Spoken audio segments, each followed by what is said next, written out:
salah. Yang ngambil gambar. Oh iya. Kalau kayak Babando 3, sepertinya model ini. Jadi busanya dekat alis. Kalau busanya ini bagus nih. Oke. Tapi banyak yang pakainya di belakang. Oh, di atas. Seperti bando. Nah, kalau saya bando jadinya. Mohon maaf.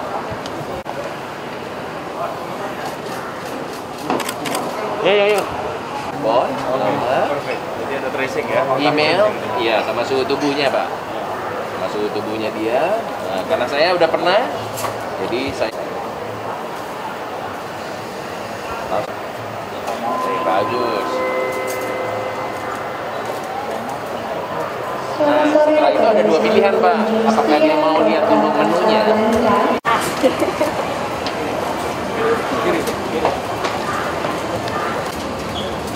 Rizky, selamat datang di Beranda Nusantara. Kita binaan dari Pemprov DKI semua yang ada di sini. Kita siapin hand sanitizer untuk pengunjung yang masuk dengan kapasitas. Silakan, Pak. Ayo Pak. Ini UMKM binaan DKI.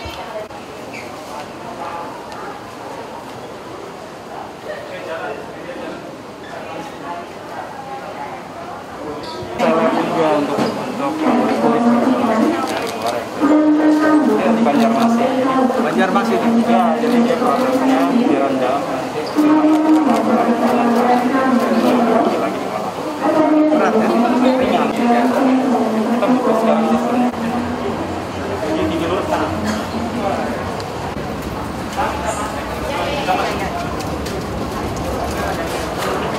Pak Menteri, ini kita ada program rakyat lembaga karya anak negeri, Pak.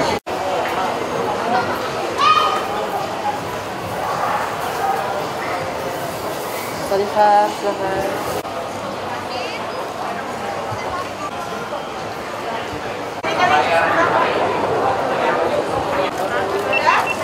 Satu, dua, tiga.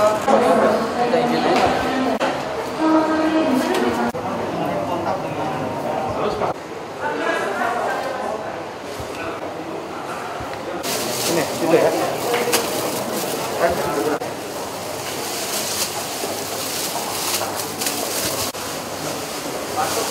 Masuk dari sini. Nah, sana kosong. Apa kosong, Pak? Kosong. Iya. Kami rutin lakukan ozon per 15 menit. Ini Pak, ozonnya bentuknya seperti ini. Jadi setiap 15 menit itu direm untuk bakteri. Ya. Ini area prianya Pak. Kita ke tempat wanita.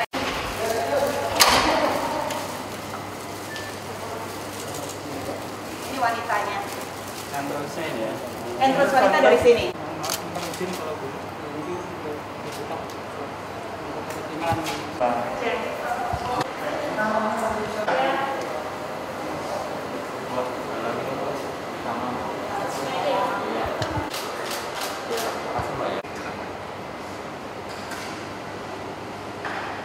Dan kepada teman-teman media, mohon kesediaannya untuk bisa berdiri tepat di belakang garis berwarna kuning. Dan untuk masing-masing garis hanya untuk dan salam sejahtera untuk kita semuanya. Kami ucapkan selamat sore, serta selamat datang kepada yang terhormat Bapak Agus Suparmanto, Menteri Perdagangan Republik Indonesia beserta jajaran dari Kementerian Perdagangan. Selamat sore dan selamat datang. Direktur Pakuan Group sekaligus Ketua Umum Dewan Pengurus Pusat Asosiasi Pengelola Pusat Belanja Indonesia untuk maju dan naik ke atas panggung memberikan kata sambutannya. Kami persilakan. Saya Pakuan Group. Juga kepada Pak Sugwantono Tanto, Ketua Dewan Pembina DPP APBI, begitu juga dengan Pak Handaka Satoso sebagai Dewan Pembina DPP APBI juga hadir di sini rekan-rekan dari DPP APBI. Saya pertama-tama kami ucapkan kepada Pak Menteri dan Pak Gubernur bahwa mulai kemarin kita sudah mulai bisa beroperasi lagi. Jadi Jakarta bersama-sama dengan Bandung, kita lihat Bandung ada 21 kemarin sudah buka, tinggal satu yang akan buka tanggal 18 Januari. Dan kalau kita lihat juga di Jakarta ada 70, hampir 78 mall yang sudah buka. Mall-mall dari Dayu akan menyusul buka pada tanggal 18 Juni nanti. Begitu juga saya kira di seluruh Indonesia, Sumatera Utara semuanya sudah buka. Tinggal beberapa mall ada yang belum karena ada tenannya ada masalah. Tapi 19 mall sudah buka di sana. Sumatera Selatan semuanya buka. Di Bali semua buka kecuali 2 mall di Seminyak dan Plaza Remon di sana belum buka. Kita lihat di Bandung juga sama. Semuanya sudah buka kecuali satu yang akan buka tanggal 18. Lalu kita lihat lagi Jawa Tengah tidak pernah tutup dan Solo juga sama, selalu buka. Dan kalau kita lihat ke Surabaya, buka semua.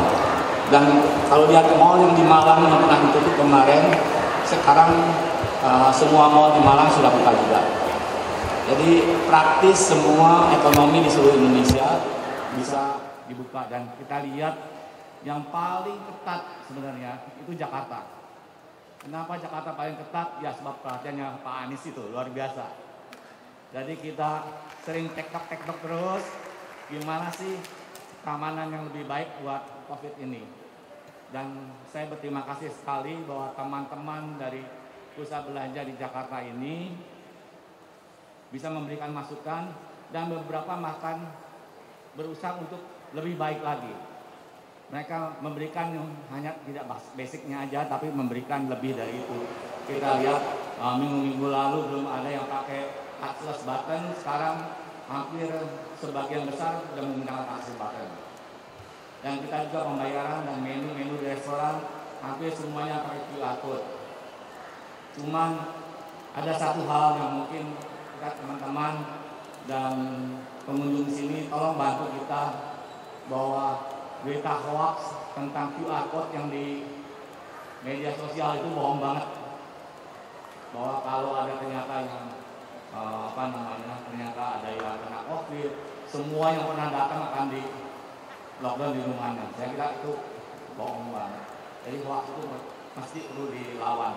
Dan juga ada yang mengatakan bahwa semua barang-barang sudah jamuran dan yang jual kadaluarsa. Saya kira enggak ya. Kan di supermarket kita, di Lotte, di Carrefour, barangnya malah habis-habis terus ya. Jadi gimana bisa jualan yang kadaluarsa, barangnya ada pas musim semuanya. Jadi saya kira itu yang harus kita bantu sama-sama supaya jangan itu nanti jadi ganjalan. Dan tolonglah kita semua sama rame-rame menjaga, apakah itu dari pengelola mall, tenant, retailer, pengunjung, juga pemerintah, apakah itu Satpol PP, polisi, maupun aparat lainnya, tolong lebih tegas. Kenapa harus lebih tegas? Supaya kita semua bisa menjamin bahwa COVID-19 ini tidak berkembang lagi, terutama di Jakarta ini turun semua. Jadi apa yang kata Pak Gubernur sarankan, saya kira itu udah baik. Yang penting ada pelaksanaannya, itu harus konsisten terus sampai akhir new normal ini berakhir. Saya kira itu saja. Terima kasih banyak. Terima kasih Pak Menteri, terima kasih Pak Gubernur. Terima kasih banyak kepada Bapak Sekretaris Ridwan atas kata sambutannya. Dan PhD Gubernur DKI Jakarta untuk menyampaikan kata sambutannya. Kami persilakan.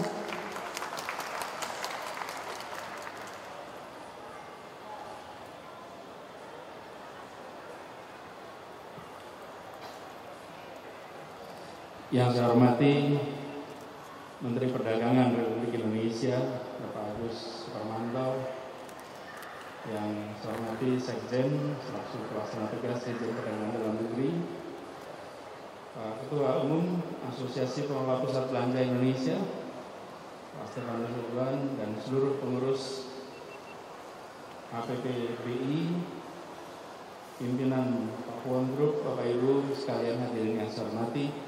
Assalamualaikum warahmatullahi wabarakatuh.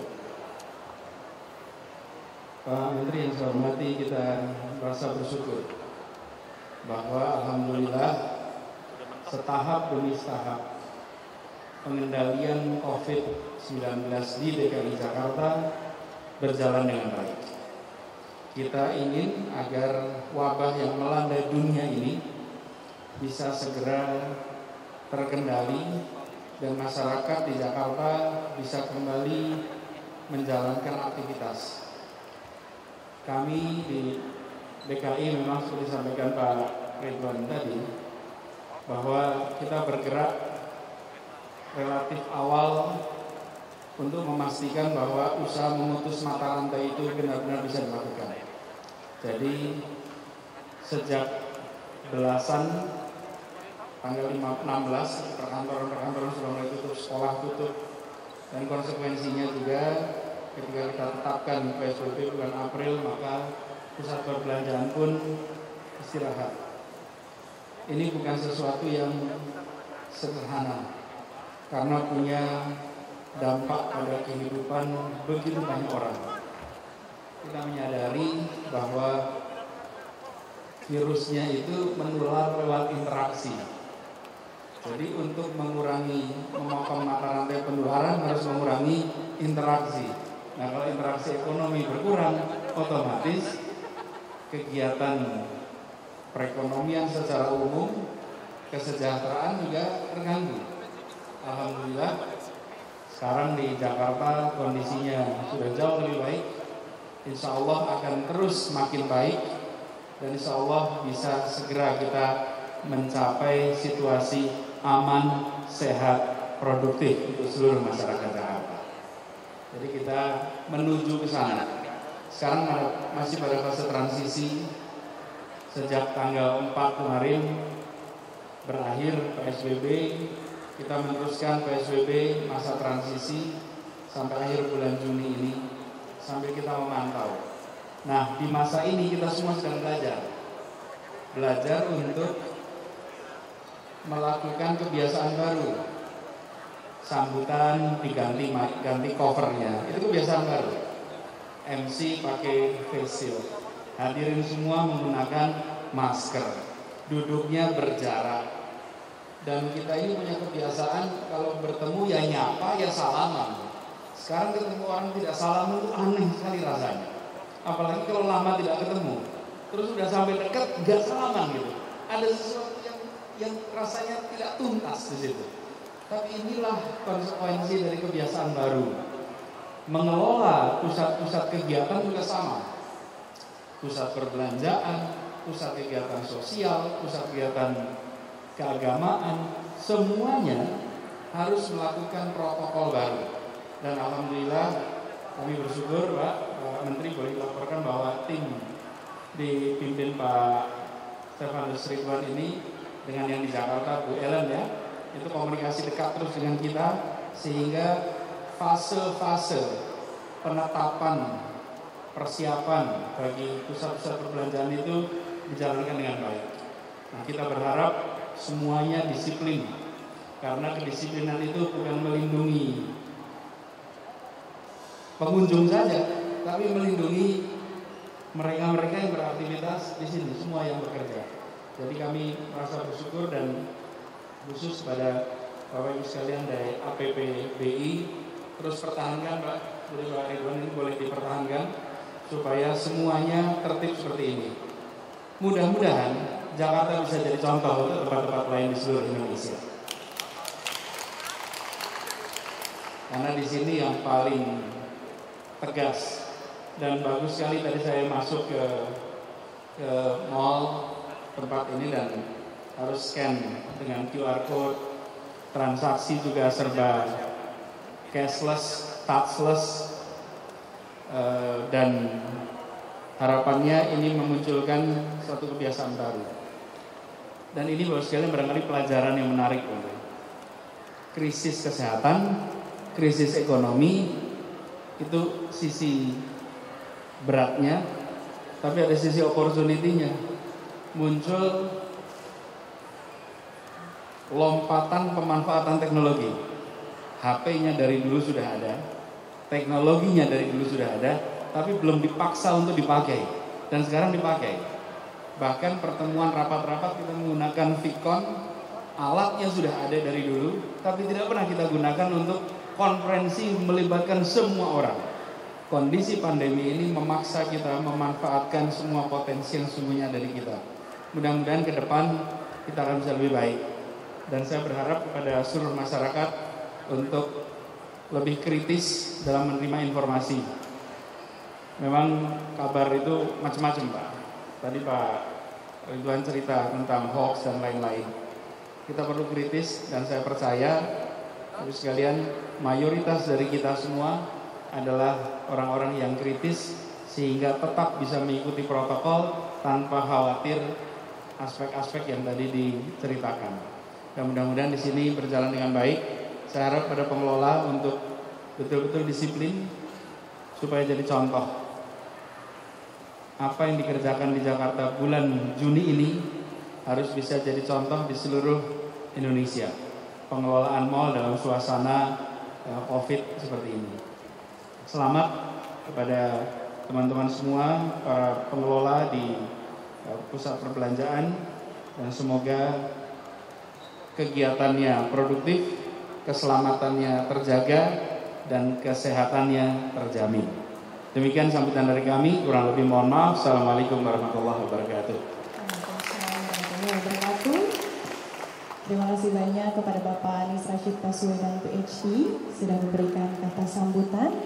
Dan kembali kami akan melakukan protokol untuk mengganti cover mikrofon terlebih dahulu sebelum kita baik ditukar mic-nya sebelum kita lanjutkan ke acara berikutnya. Indonesia untuk memberikan kata sambutan. Kami persilakan.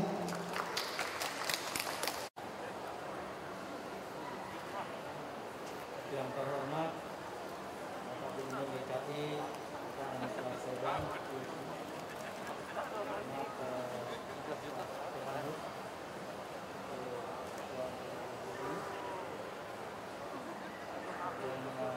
para pejabat eselon 1,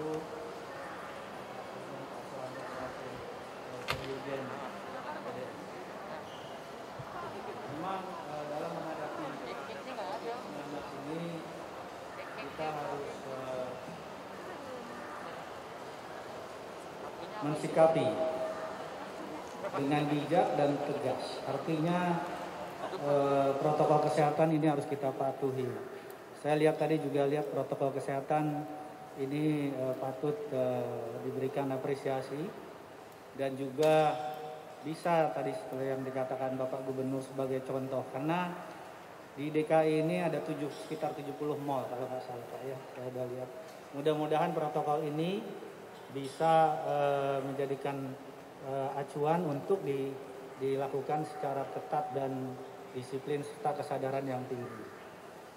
Memang dalam mendorong sektor ekonomi untuk tidak terpuruk lebih dalam, maka perlunya dibuka saatnya aktivitas perdagangan, sehingga untuk menggerakkan sendi-sendi perekonomian kita.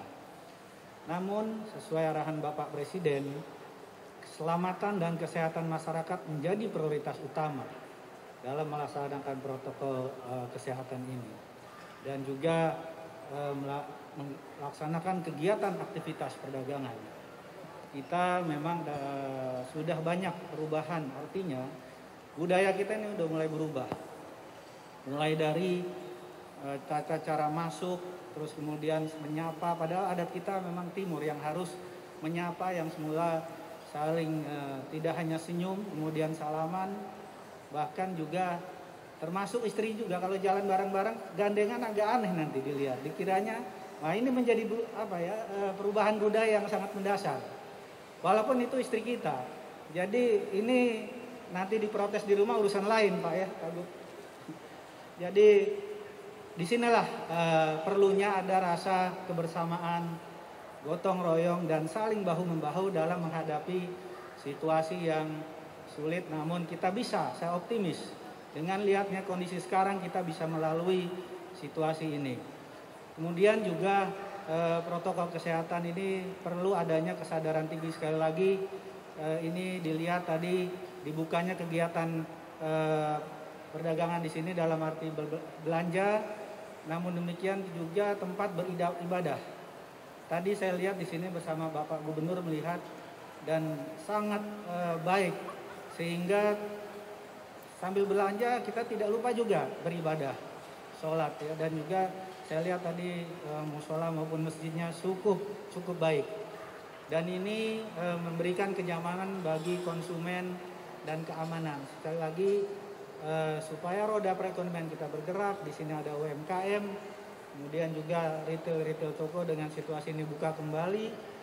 Kita dengan pembatasan PSBB masa transisi ini perlu kita patut banggakan bahwa proses ini sudah dimulai. Kemudian juga beberapa hari ini kemarin saya sudah mengadakan relaksasi untuk ekspor. Jadi sekarang APD maupun masker sudah kita bisa buka kembali. Supaya tadi untuk mendorong roda perekonomian dalam hal ini ekspor yang saat ini tidak hanya budaya kita bersosialisasi, karena new normal ini adalah percepatan untuk tidak di sosial saja, kesehatan dan ekonomi. Nah, hal inilah yang kita harus sikapi dan juga sambut. Kemudian juga memang ada beberapa hal di luar pusat perbelanjaan juga kita buka pasar tradisional. Nah, ini memang agak rentan terhadap penularan dan itu perlu lebih ketat lagi dengan mengadakan tes, rapid test atau PCR. Kemudian juga yang terakhir, marilah kita bersama-sama untuk mendukung semua dan mematuhi segala protokol kesehatan, dan juga tiap waktu beberapa ini ke depan, minggu atau sebulan, kita mengadakan evaluasi juga koordinasi dengan Pemda dan juga BNPB apabila ada hal-hal yang memang kita bisa antisipasi. Sekali lagi saya ucapkan selamat kepada Pak Stefanus beserta anggota jajarannya dalam hal pelaksanaan. Mudah-mudahan ke depan ini kita mendapat berkah dari Allah Subhanahu wa taala dan diberi keselamatan. Sekian, wassalamualaikum warahmatullahi wabarakatuh. Waalaikumsalam. Bapak Agus Parmanto mohon untuk tetap di tempat terlebih dahulu, karena kami akan mengundang kembali Bapak Anies Rashid Baswedan PhD untuk kembali naik ke atas panggung. Dan kami juga turut mengundang Bapak Evel Tija, Komisaris. Oke, baik, diberikan kepada Bapak Anies, dilanjutkan diberikan juga kepada. Dan ini adalah sesi foto bersama dengan menjaga jarak. Tapi mungkin jika waktunya tidak mencukupi, boleh saya minta ke arah sebelah kiri dulu agar teman-teman kita yang di sebelah kiri bisa mendapatkan gambar terbaiknya. Baik. Boleh kita lanjutkan ke arah tengah, Pak?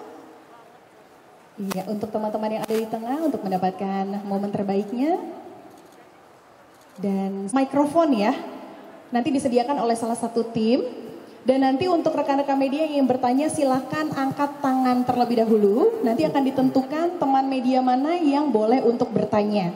Dan tenang saja, untuk mikrofonnya nanti pelindungnya akan selalu diganti ketika berganti rekan media yang bertanya. Baik, untuk berikutnya kami persilakan kepada Bapak Agus Suparmanto jika ada yang mungkin ingin disampaikan kembali. Kita tahu bahwa sektor bisnis merupakan salah satu sektor yang sangat terdampak dengan adanya pandemi ini. Bahkan ada prediksi untuk sektor bisnis sendiri pun diprediksi bahwa akan pulih 1 hingga 2 tahun ke depan. Nah, yang menjadi pertanyaan saya adalah apakah nantinya Pemprov DKI Jakarta mengambil langkah terkait dengan relaksasi pajak PBB ataupun pajak reklame untuk industri bisnis, terutamanya mall.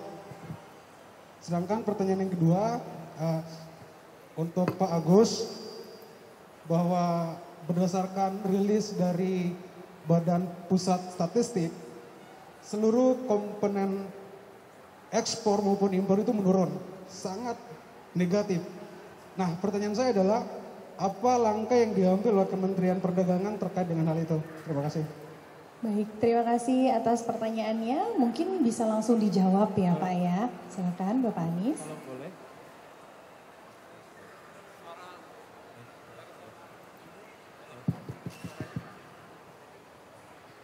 Ibu moderator, kalau boleh dipaket aja sekalian Oh, pertanyaannya. baik Pak. Biar nggak kayak Sekaligus 3 mungkin ya. wawancara skripsi nanti. Oke, baik. Mungkin 3 sekaligus dari belakang. Wahyu dari CNN Indonesia TV. Pertanyaan pertama untuk Pak Gubernur Anies Baswedan. Kita tahu Pak bahwa ini masih masa PSBB transisi. Dalam waktu dekat Pemprov DKI Jakarta maupun pemerintah pusat akan mengevaluasi. Berarti dalam hal ini masih ada potensi bahwa nantinya mal akan mungkin saja kembali ditutup karena hasil evaluasi menunjukkan tingginya angka penyebaran COVID-19. Kemudian pertanyaan kedua untuk Pak Agus. Tadi Pak Agus sedikit bercerita terkait masalah ekspor APD ya Pak. Nah, di masa PSBB transisi ini seperti apa pertumbuhan perdagangan kita Pak? Karena kita tahu kan kemarin dampak positifnya cukup baik, terutama nilai tukar rupiah terhadap dolar dan juga pertumbuhan ekspor kita di masa PSBB transisi. Itu saja, terima kasih. Assalamualaikum warahmatullahi wabarakatuh. Baik, terima kasih. Satu pertanyaan lagi mungkin ya. Baik, dari depan sudah ada. Ya, pertanyaannya langsung untuk Pak Mendak, Pak Anies. Saat ini kan pusat perbelanjaan dan juga perkantoran sudah dibuka ya Pak. Apa ada stimulus kebijakan lagi yang lain yang akan dikaji dan akan dilakukan oleh Pemprov dan juga pemerintah pusat untuk segera meningkatkan kembali aktivitas ekonomi masyarakat? Yang kedua, di masa transisi ini dengan pembukaan mal dan juga perkantoran, kira-kira volume transaksi dari masyarakat sendiri akan mungkin ada gambaran nggak sih berapa persen bila dibandingkan kondisi normal, dan fase-fase timeline-nya akan naik sampai berapa persen ke depan sampai akhirnya kita benar-benar memasuki tatanan baru. Terima kasih. Baik, terima kasih untuk pertanyaannya. Baik, kami persilakan untuk bisa langsung menjawab.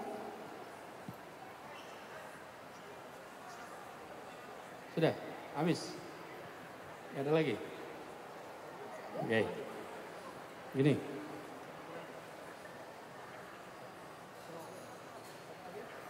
Masih ada satu lagi?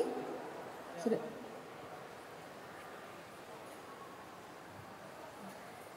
Mohon maaf Pak, masih ada satu lagi. Silakan. Selamat sore, saya Ismira Lutfia dari Bangkok. Pertanyaannya buat Pak Anies, dengan pembukaan mal di seluruh Jakarta ini, kira-kira berapa persen dari pendapatan pajak DKI yang kemarin akhir Mei Pak Anies pernah sebutkan sempat turun itu? Nah, kira-kira dengan pembukaan ini sampai bisa recover berapa persen tuh Pak kenaikannya, dan kan nggak mungkin juga sampai 100%, tapi kira-kira bisa di recovernya berapa banyak Pak?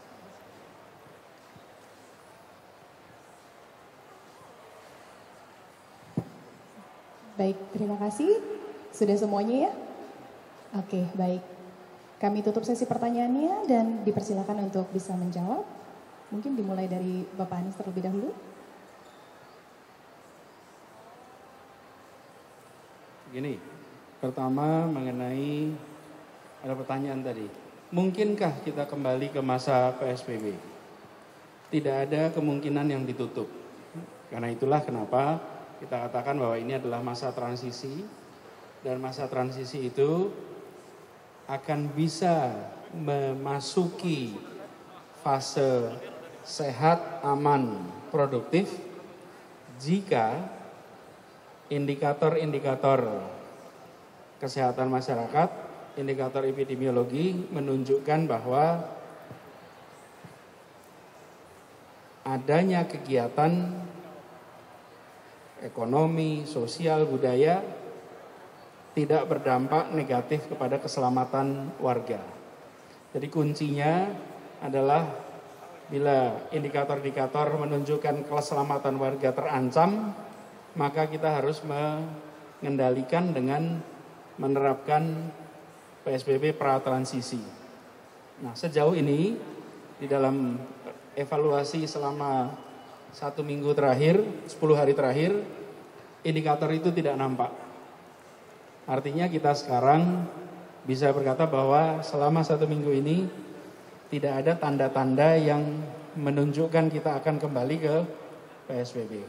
Tapi Yang menentukan kembali dan tidaknya bukan pemerintah. Yang menentukan adalah perilaku kolektif warga.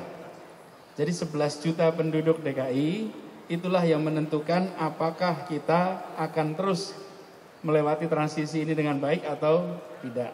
Nah, karena itulah kenapa perlu semua disiplin, perlu semua mentaati protokol kesehatan, supaya kita tidak harus kembali lagi. Tadi ada banyak pertanyaan mengenai pajak. Benar, kita ada beberapa rencana insentif pajak yang akan kita berikan. Saat ini sedang dalam fase penggodokan. Dan teman-teman pasti, teman-teman media yang sudah mengikuti Jakarta pasti tahu persis, saya tidak biasa mengumumkan sebelum regulasinya ada. Regulasinya ada dulu, jelas aturannya, baru diumumkan. Supaya tidak menimbulkan pertanyaan, tidak menimbulkan spekulasi. Tapi ya, kami akan menyiapkan insentif pajak dan juga perizinan. Insentif-insentif perizinan untuk membantu menggerakkan perekonomian di Jakarta. Dan selama ini pun kita semua selama masa PSBB kemarin, selama pembatasan sosial baik sebelum PSBB resmi maupun sesudah, semua kegiatan-kegiatan perizinan, semua sanksi-sanksi pajak, denda dan lain-lain itu dihapuskan untuk membantu mengurangi beban di dunia usaha. Lalu bagaimana dengan pajak mal? Nanti harus dicek lagi ya Mbak seperti apa, karena pajaknya sangat ditentukan juga pada pengunjungnya. Tadi Pak Stefanus Ridwan cerita bahwa dalam satu hari kemarin sudah 20-an% ya kira-kira pengunjung yang masuk. Nanti biar beliau yang menceritakan, karena pajak kita adalah fungsi transaksi.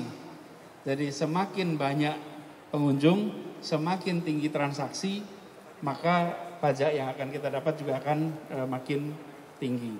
Nah, seberapa cepat recover-nya? Kita ingin lebih cepat. Mudah-mudahan lebih cepat ini bisa recover. Tadi ada yang bertanya, apakah transaksinya akan naik atau akan turun? Mudah-mudahan nanti lebih banyak yang naik, tapi berapa cepat kita belum tahu. Cuman Bapak sekalian perlu ketahui bahwa berbeda dengan krisis finansial tahun 97-98, di mana Asia Tenggara satu-satunya menghadapi masalah. Kalau saat ini, health crisis itu sedunia, lalu economic recession itu dialami juga di berbagai wilayah dunia. Jadi kita tidak sendirian, tapi saya berharap kita bisa kembali cepat. Untuk catatan saja bahwa selama ini di 3 bulan terakhir ini pajak dari restoran, hotel dan lain-lain itu sempat turun sampai angka 70%. Dibandingkan dengan periode yang sama bulan lalu. Jadi year on year-nya itu kita turun 70% di periode ini. Mudah-mudahan nanti di kuartal kedua, ketiga ini kita akan bisa lebih baik. Kuartal kedua kemarin kuartal yang sangat berat untuk kita semua. Saya rasa itu yang bisa saya komentari dari 3-4 pertanyaan tadi. Terima kasih. Baik, terima kasih Bapak Anies. Mungkin bisa meningkat dan ini peluangnya cukup banyak, permintaan-permintaan yang di luar. Namun demikian kita harus mengutamakan juga kebutuhan dalam negeri. Berkaitan dengan masalah tadi bahwa bagaimana meningkatkan produktivitas. Nah memang ini UMKM ini yang tadinya offline, kita galakan melakukan kegiatan ini melalui online. Dan ini e-commerce. Nah kita telah mengeluarkan permen ini untuk memudahkan bagi mereka dan melindungi konsumen juga sehingga persaingan dalam negeri ini lebih diprioritaskan. Nah untuk itu memang komoditas daripada kegiatan ini, karena masyarakat kita ini sekitar 267 juta dan ini merupakan potensial. Nah sekarang ini dengan pandemi COVID ini memang agak melambat artinya, tapi tetap logistik ini tetap sebagai dimudahkan dan prioritas sehingga tidak ada hambatan untuk distribusi. Nah kemudian juga tadi saya katakan beberapa kemudahan-kemudahan ini sedang kita terapkan, yaitu dengan program Bangga Buatan Indonesia ini untuk dilibatkan lagi UMKM, karena ini banyak UMKM yang belum masuk ke online, dan ini merupakan potensi.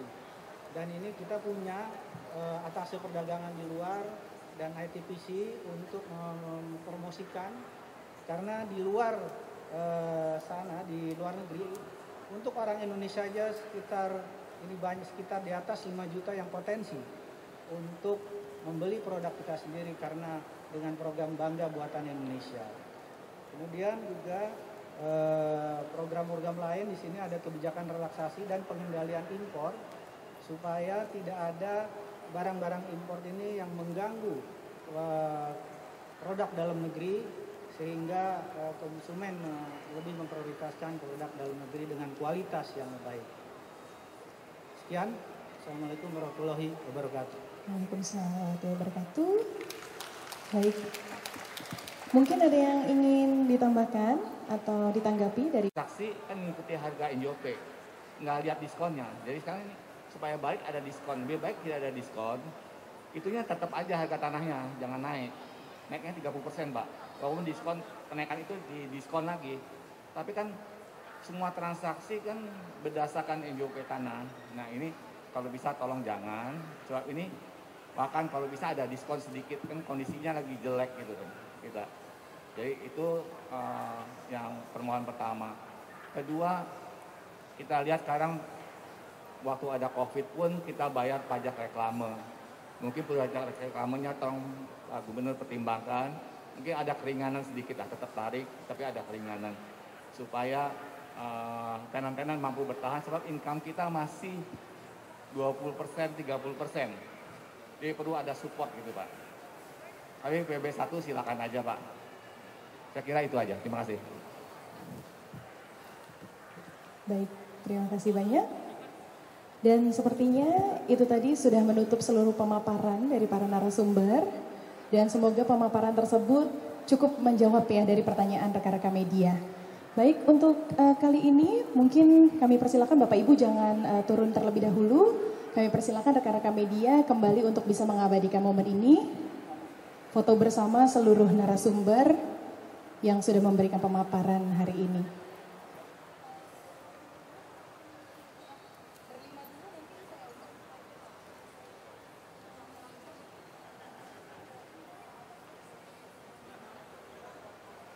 Bisa melihat langsung ke kamera 3, 2, 1. Baik, sekali lagi 3, 2, 1. Kami ucapkan sekali lagi kepada Bapak Agus Suparmanto, Menteri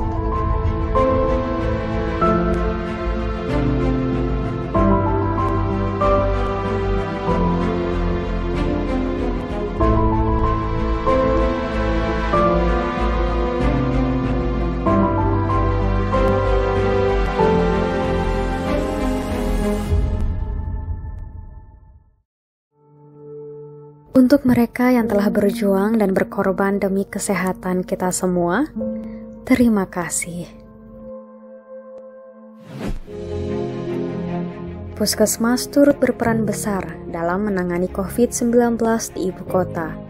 Seluruh tenaga kesehatan puskesmas di Jakarta secara proaktif berupaya menekan penyebaran virus ini. Mulai dari sosialisasi langsung ke masyarakat, hingga bekerja sama lintas sektor menangani wabah virus ini. Kebersihan lingkungan sekitar tak luput diperhatikan. Mereka terjun langsung melacak kontak kasus positif COVID-19 di masyarakat. Melayani tanpa mengenal lelah. Satu persatu pemeriksaan mereka lakukan, menyampingkan kemungkinan besar tertular. Penghargaan tertinggi untuk mereka sebagai pertahanan terakhir. Apresiasi terbaik bagi Anda yang tetap di rumah aja sebagai garda terdepan. Bersama bantu para tenaga kesehatan agar semua perjuangan dan pengorbanan kita semua tidak sia-sia.